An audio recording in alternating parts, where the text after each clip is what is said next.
A further waste of taxpayers' money and an attack upon your democratic right to vote in local elections? Perhaps. That's what we'll discuss in this video. The latest, but perhaps not the greatest ideas from Keir Starmer and Angela Rayner. But before we get into that, if you could please do me the favour of subscribe to the channel. I am getting the number of unsubscribed viewers down, but I would like the other half of you to please subscribe because I depend on you, the viewer, to bring you the truth. What's really going on from an objective standpoint? So what is going on? Well, Keir Starmer and Angela Rayner seem to have devised a very new, it seems, plan to revise, or some might say attack, the local election and governance system around the country. They call it devolution of power, and Angela Rayner says she wants a mayor in every region of England, and she wants a council of mayors so that each area has more power. Now, you'll be forgiven for not knowing exactly how all of this runs around the country. Most people, I dare say, don't know all of it, and a lot of people don't know any of it. So to give you just a good overview of what's going on here, think of your local area with what's in your local area, parks and bin collection and all of these kind of issues. They are all run by different areas of local government. Now, depending on the size of the region that these services are catered to and the amount of people that this involves, it depends on the level of governance in that area. For example, you might have a local town or parish council. That might be for the very local community centres, or it might be for the local parks or play areas and things of that nature that only really affect that very small area. So naturally, it is a small town or parish council that deals with all of those things. You can go along and you can participate, you can discuss things, you can even get elected to be on one of these parish councils so that you've got a say in what's going on. Moving upwards, we then have district councils, which are responsible for more broader aspects such as bin collection, the larger local parks, local planning issues, and other services that would otherwise be provided by a county council. So those district areas, district councils, operate all of the services within that district within the entire county. Moving up again, we have a county council which provides services across the entire area, responsible for road maintenance, schools and developments and libraries and new shopping malls and housing developments and all of this sort of stuff, which then, as I say, within each area is devised by district councils and then drilling right down to the parish councils, so they're all working in a tiered system. Now, the difference here is the discussion of a unitary authority, that is, one overarching authority that deals with everything within that area. Everything that a council would provide, all local government services, including housing, all of the above, can all be dealt with by one unitary authority.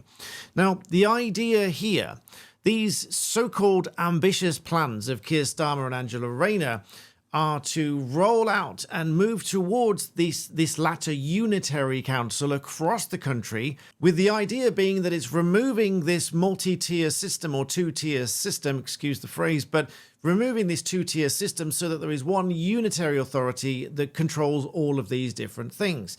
So why is that a problem? Well, I can see multiple problems with this, but I can also, rather cynically, I can also see the motivation for it. Now, the motivation for it, in my cynical view, is that there are elections to be held next year.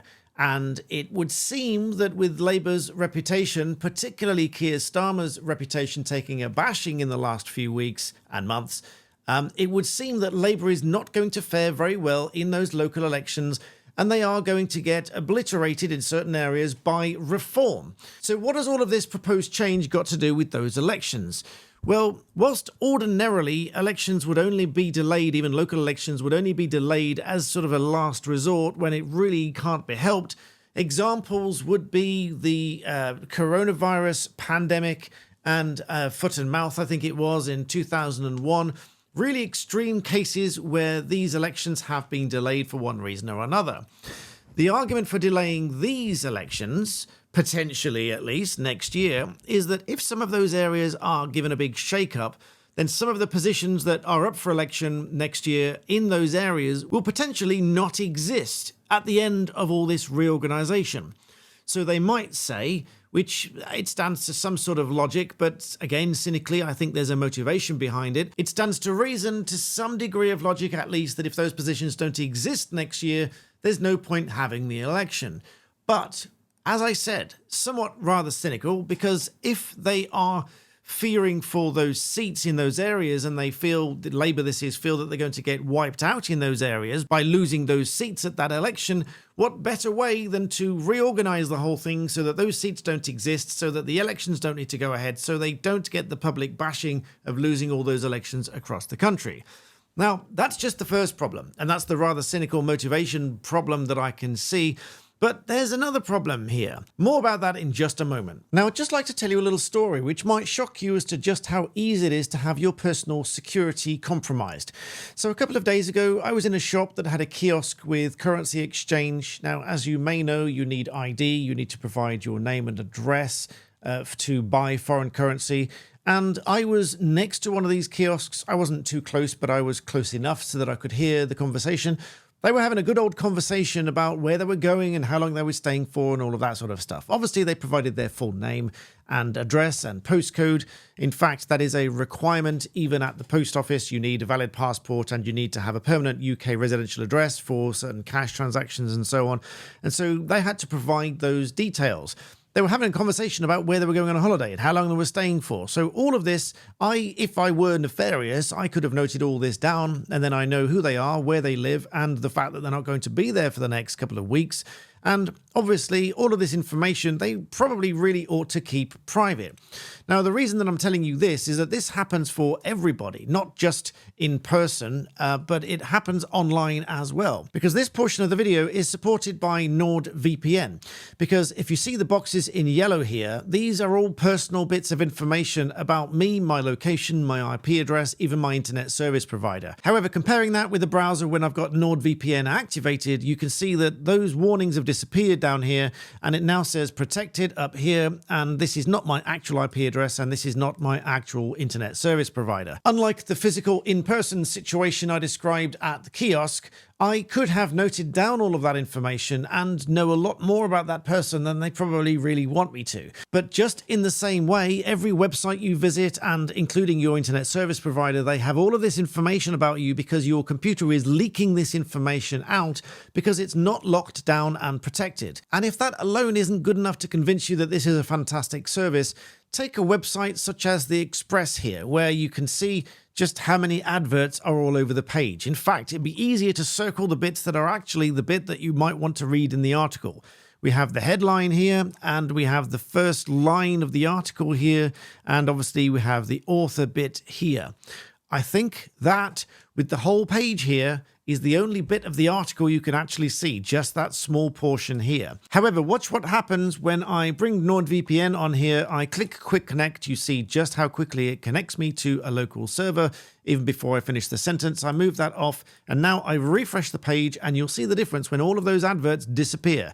I know it's somewhat ironic that this is sort of an incorporated advert to you, but look how clean the page looks now. And now you can read the article without all of those intrusive adverts. Of course, you get a discount as NordVPN is a partner to my channel. Not only is there fantastic exclusive holiday deals going on right now, but you get 4 months additional extra free with my code BBB, which is the nickname you gave me in the description below, and you get a 30-day money-back guarantee, and that whole thing rhymes, and I've just realized. So sign up with the link in the description below, don't forget the discount code, and I promise you, you won't regret it. I've lost track of how many councils across the country have effectively gone bankrupt over the last couple of years. Now, technically speaking, a local authority cannot go bankrupt, but what they do is they issue a Section 114 notice, which says that they are in a position that they are financially destitute and they must have a meeting, they must cut all unnecessary expenditure, and they must reorganize themselves, otherwise they simply cannot continue. Spring to mind, Slough, Nottingham, Croydon, Thurrock, Woking, Birmingham, just to name a few, and I've lost track, there may be more. Now, of course, any kind of reorganization such as that proposed of creating unitary authorities proposes a couple of problems across the board. First of all, there's going to be an increase naturally in costs because these things don't happen by themselves. So that's what I opened with. There's going to be an increased tax burden to go through all of this process. So whilst they might argue that it's a tax saving and a money saving exercise, it's going to cost money, doubtless, to get to that position in the first place. So not only is it going to cost money to do this whole restructuring and reorganization, but As I said, with the number of councils that have come to this point to issue a Section 114 notice, meaning that they are effectively bankrupt, they can't technically go bankrupt, but they are effectively bankrupt. What is to say that some of these unitary authorities that are going to have up to 500,000 residents? Now, to give the contrast, some local authorities, some councils have got as few as 40,000 residents within their area.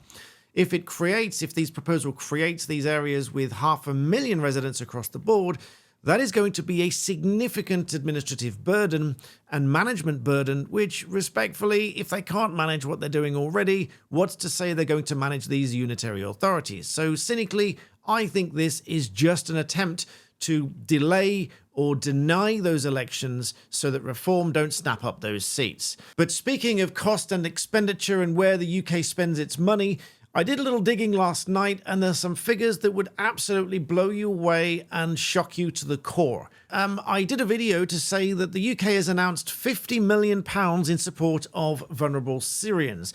Now, this, of course, there may well be vulnerable Syrians. This is not to say that they don't deserve that assistance, but I do have my concerns about the rebel group that is still on the terror list that's running Syria and where this £50 million is going to go.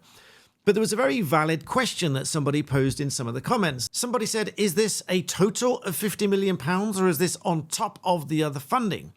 Well, ostensibly, this is a £50 million package, which seems to be on top of £120,000 that's been made available to this organisation. I don't know whether that's out of the £50 million or not. But what I can tell you is that further down here, it says this funding announced, it's buried down at the bottom of the background bullet point right at the end. The funding announced today, obviously not today now, it was a couple of days ago, but the funding announced is on top of the £11 million of humanitarian aid that was announced for Syria on the 9th of December. So this is an additional £50 million on top of that £11 million. Now, after what I'm about to tell you, those few tens of millions of pounds, believe it or not, may sound like a drop in the ocean compared to the following statistics. When we look at the UK Defence Journal, the UK has committed nearly £12.7 billion in support to Ukraine since the Russian invasion, with 7.6 allocated to military and 5 billion for non-military aid.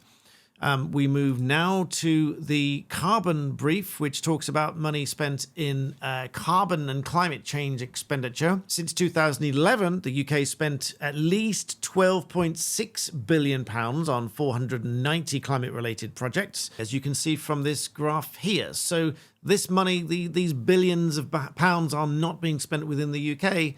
They are being spent all over the world. Taking a look at some of those headline figures from the Foreign Office, in 2023, the UK official development assistance spend was £15.3 billion, an increase of £2.5 billion from 2022. And when you look at where the money was spent, £4.2 billion of it was spent on support for refugees or asylum seekers in the UK or other donor countries. This represents £583 million increase compared to 2022, when the share was 29%. The Foreign, Commonwealth and Development Office spent £9.5 billion, compared with £7.6 billion in 2022, an increase of £1.8 billion. Other departments spent £5.8 billion. Africa remained the largest recipient of UK region-specific bilateral accounting, and we can take a look at some of the breakdown of countries as to where that money went. Now, again, this is not to say that those countries are not deserving of support, etc., but this is really the transparency that I think people are looking for. Because when we are having discussions in the UK as to struggling to pay for this, that, or the other, for example, to put some figures on it, whether you're looking at private school fees, whether you're looking at winter fuel allowance, whether you're looking at farming, each of these are something in the region of £500 million or £1 billion, £1.5 billion, etc.